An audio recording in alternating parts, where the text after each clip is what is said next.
How to fragment a shape in PowerPoint. So if you want to fragment a shape in PowerPoint, then first you need to open up your PowerPoint presentation. You can select a blank presentation. Now, once you have the presentation, here you just need to simply go with Insert, and you can go with Shapes, and you can select a circle. And after selecting a circle, now you need to again go with Insert, again go with Shapes, and now you need to select a rectangle and simply go with the rectangle. Make sure that it is very tiny. And once you've added the rectangle, you can adjust it.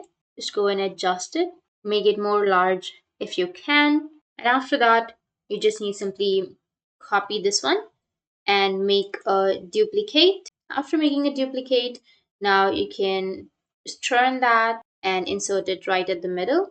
Once you've done, you need to select the whole shape. Select these three shapes.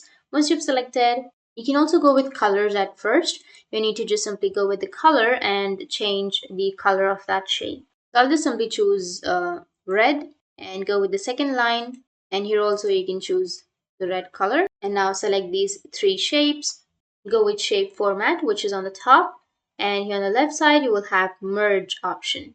If you don't find the merge option, you can go with search and search for merge shapes. And here you will have the merge shapes option. So you need to just go with merge shapes and go with fragment. Now once you select fragment, you'll be able to remove these parts like this. So that's how you can fragment a shape in PowerPoint. And if you have any questions, feel free to comment below. Thanks for watching.